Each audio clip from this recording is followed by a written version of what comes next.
There's only so much room in a 4-minute song, so let's talk about it. We'll start with some stripped-down acoustic videos, and then a few girl chats. From self-love, dating, and relationships to chasing our dreams, no topic is off limits. There are lots of laughs, but it also gets deep. Join us as we bare our souls in the Beyond the Song series. It's new times, and life is different from our parents, if you will, and even from when we were a little bit younger. And women are now taking on different roles versus being, I guess, submissive, if you will, or the guy is approaching the woman, the guy is courting the woman. So now some women ask guys out. So just wondering in our circle, what your thoughts are about that? Would you ever ask a guy out? What's your thought on that? So I am a strong believer in you never make a man do anything that they don't want to do. Mm-hmm. I make myself when I was dating, I make myself extremely available. I make sure that you know that I'm interested. Yeah. We'll have a long conversation. I'll give you all the opens to ask me out, but I'm not going to ask you only because I feel like, I always feel like a man's interest kind of dwindles and then ours kind of gets better and so I just feel like if it's not starting here, then we don't need to start. Yeah.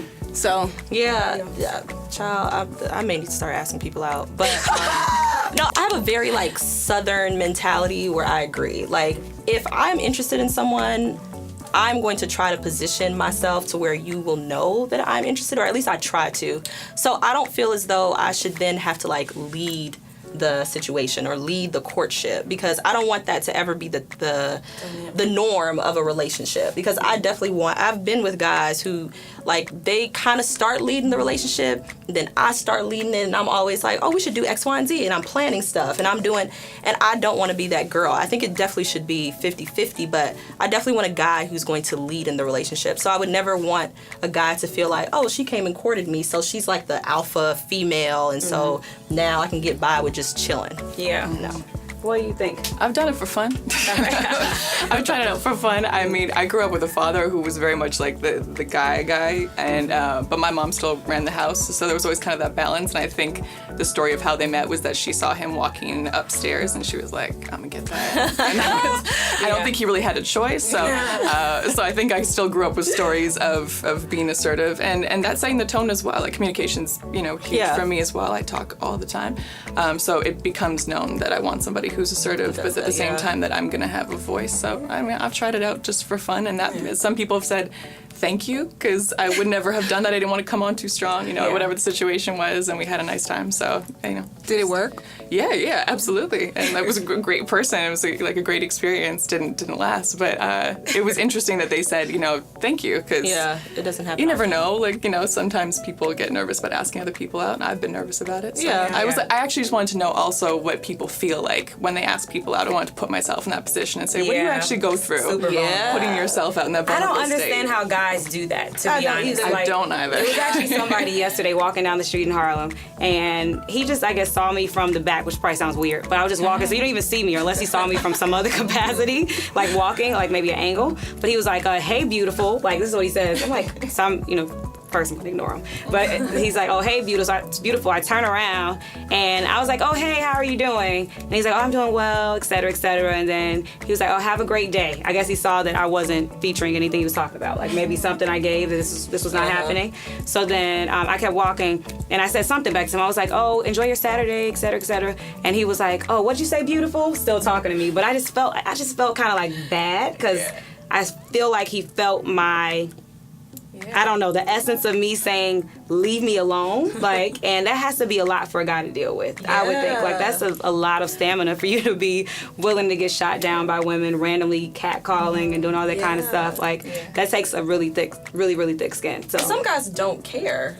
They will sit there and I'm always like, you have mustered up the courage to say all this that you had to say, and I tell you kindly no, and you continue. Yeah. So obviously, you must not have any qualms. You're just like, oh, I'm used to this all day. I'm just catcalling people. This is just what you do. I just have one out of or oh, you're I don't know if you have experiences. Oh, I have a boyfriend. I'm sorry. I'll be your friend. I'll be your friend. I just want want to be your friend, Yes. or no, you can be our friend on Facebook. Would you like to No, Facebook? you may not be. you You're may not not a friend on Facebook. Go on I Facebook. say my That's what I'll boyfriend say. is super jealous, and I don't even have a boyfriend, but he is just super jealous. He would not. One guy was like, "Oh, I have a girlfriend. It's cool. This Like, is we what can I'm all saying. Be friends." I'm like, "What? What are these? About? What's I'm going gonna get beat up on the street one time. I just would say no. Yeah.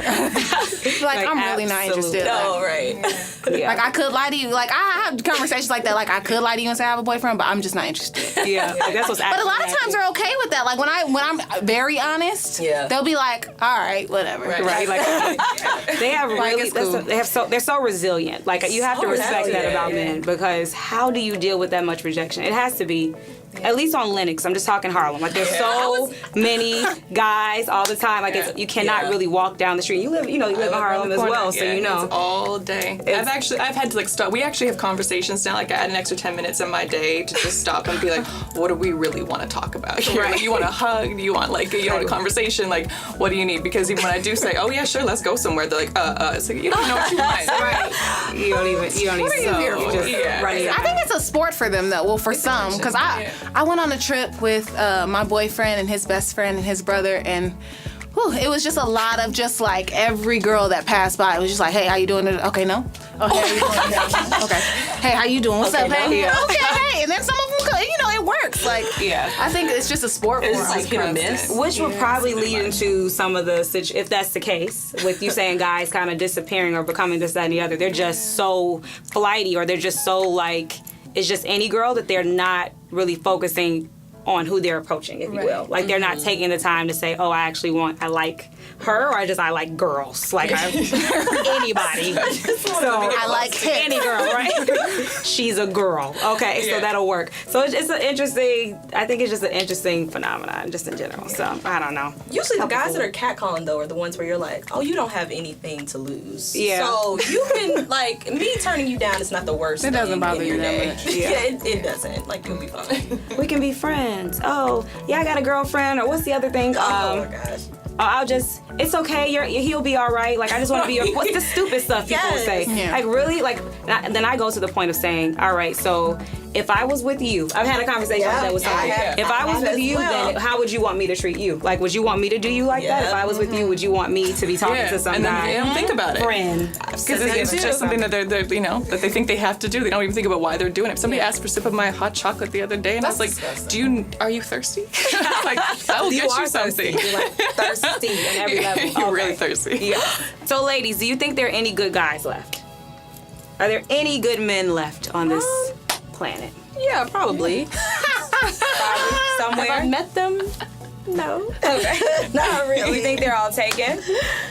So I think they're all taken. No, I think they're out there. I just haven't encountered. I've encountered good guys. Let me not say that. Just not good guys for me. Like me and my friends have a lot of conversations about, oh, do you think men are faithful? Like, do all men like cheat, etc., etc. I don't think that all men are terrible or not great. I just haven't come across any guys that are like, where I'm like, oh my God, this is like the one and I should like be with this person. But I have friends like you and Ian, or like other friends that are in really great relationships, and I'm like, wow, like the guy is so superb, and it does make me more hopeful that like, okay, one day, if I just keep praying to God and he just hears my cry, then maybe, maybe it'll happen.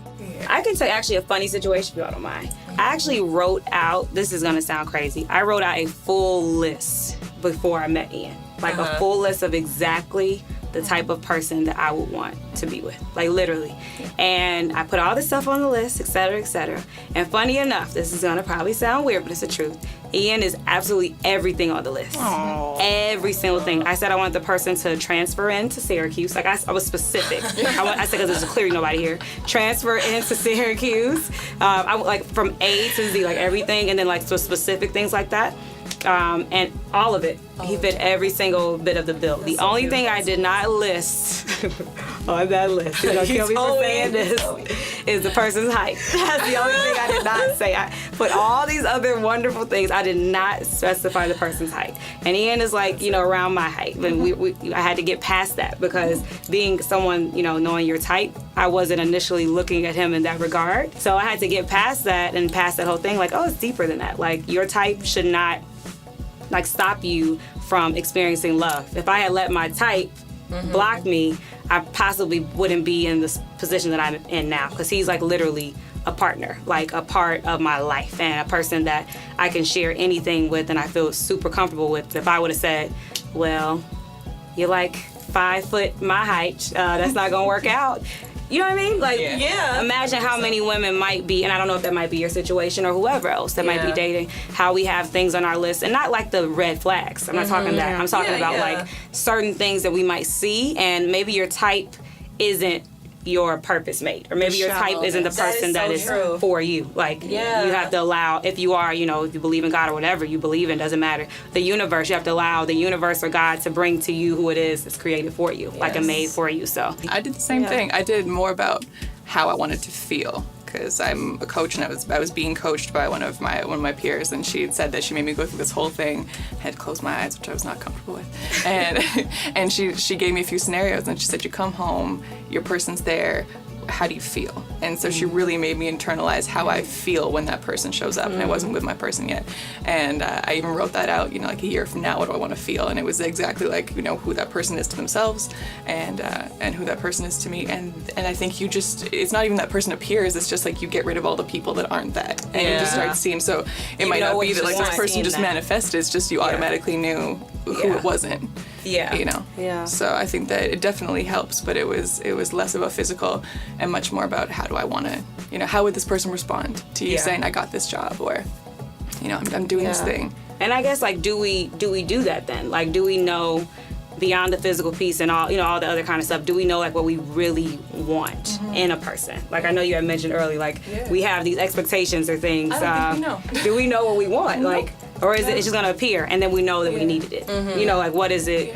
What is it that we? I think being aware of that is really important. I think some friends of mine are like, I want a guy who likes sports and like all this stuff, and I was like, so many nights of the week he may not pay attention to you because you may be watching all the, and you wanted a guy's guy, so that was what you wanted. And I think we don't remember what it also means. If you want a good communicator, he might be emotional. He or she might be emotional, might cry, might need to communicate, might need you sometimes to be the strong one. And I think if you're okay with that, all of a sudden this person becomes very like a great option. That's why I think there are really, really great people out there, but we just don't know what we're actually ready to expect. So I think that changes things, and that comes with so much time. You made me think about something. Do you all believe in soulmates? I believe you have. I believe there are multiple soulmates. I think that I think just like how you have friends who vary. You have friends that you can be around, that you're around for a long time, and then you like meet other people and you're like, oh my God, I want to be with them all the time. I think it's the same thing with like people you love. I feel like if for some reason my relationship went bad, I would feel confident and feeling like, okay, like all is not over, like I'm sure I would be distraught. Yeah. But, like I think that there are other Aaron and Aaron. Bye. But I feel comfortable saying like, everybody has like different things that they feel, and I think that people bring different things out of you. So like when I've dated like musicians or like more creative people, they brought more of a creative thing out of me. Like our conversations went like different ways, and then like now that I'm with my current boyfriend, I think we have like a different type of chemistry that just works, that I like, because I'm multifaceted. So like the people that I'm with, bring out different things in me that I didn't realize that I cared about and stuff like that. That's a good point, if I can interject for a second. With you being creative, artsy, creative as well, you're creative, but you also have the business side of things, and you have both as well. When you are, I guess, being courted by guys, would you date, let's say, in another instance, if you weren't currently dating amazing guy Aaron, would you date another artist? Would you date another person in your, like, would you date someone that makes less money than you? Like, would you, that sort of thing? Like, with you being, let's say, more on the kind of the business side and seeing things, would you date an artist? Like, all of that sort of, like, what do you all think about that? Artists don't work for me. Just in my experience. It just doesn't. I need somebody who's going to be, and also like on a stability point, like if both of us have things that are like shifty, we don't know, that doesn't make me feel comfortable. But like just on I think at least maybe the guy that I dated, it was always about me, And it was when it came to like it was all about him, and it was about me, because we're both singers and we both want to be like, you know. So I feel like we were fighting for like the spotlight. Whereas I feel like the guy I'm dating now kind of just like be like, here you go, have it, girl. Thank you, girl. Thanks. I'll take it. What about you? I know you're artsy, but you have the business side. So. Yeah, I think I kind of agree. Just the stability piece. I don't know if I would date an artist. I think just the lifestyle. I think if I were to date like a huge artist, somehow, I don't know if I met Usher, if he got divorced or something, if he wanted to date me or something. Like, I don't know if I could deal with the lifestyle that comes with that. But in terms of like the money thing, I guess I've always felt confident in like my abilities and like where I want to go in my career, where I've always just felt like I will probably one day make a good amount of money. And so I'm open to dating someone who makes less than me. Like it just kind of comes with the territory of like the guys that I'm attracted to are going to be smart and intelligent and probably have their own business, whatever the case may be, but I know what I set for myself. So I've never been somebody that's like, oh, you need to make like 7 figures, you need to have X, Y, and Z. Now you do need to have a career, and you need to have a house, like you need to have ownership and goals of things. Yeah. But I've never been one that's like, oh, you need to like make a certain amount of money to like date me. What about you, Ashley? Because your guy is artsy, if you will. Yeah, definitely both. I think that we have that, we understand the balance of both. Both came from business backgrounds, both, you know, do artistic things. And that makes a huge difference because you're rooted in reality, but you understand what it is to dream and have those types of needs. But we're good in social situations because I like to be a little bit more out there and I like talking to people. I'm my mother's daughter. And for this person likes to be in the mix but not like always likes to be around people but doesn't need to be in your face the same way. So we really do kind of share that common space, but we do different things in it. And I think that's been really important. I'm Leo. I'm Leo men. I can tell that they're in the room. I'm just like, they're in the mirror. That's not for me. But yeah, I need to be with somebody who likes people and likes being in the mix a little bit. So, but yeah, I think it's possible. I think that especially living in Harlem, living in New York, I've realized that artists can mean a lot of different things. Being creative. So I've met somebody who did insurance and was one of the most artistically inclined appreciators, and you could still have all those experiences of going to my friends' shows and all that kind of stuff. So you can still have a good life and include stability. It just depends on what that means for you. Next time on the Beyond the Song series, if you could share a message to, let's say, your younger dating self, if you will, what would you share? Learn yourself, know yourself. Don't just fall for any old okie doke. Know who you are and make sure you're treated as such. Let's look for things that are much deeper in a person to like create that relationship, because it's a lot of work and it's not as simple as you just meet someone and, oh, he just understands everything about you and like he just ends up falling in love with you.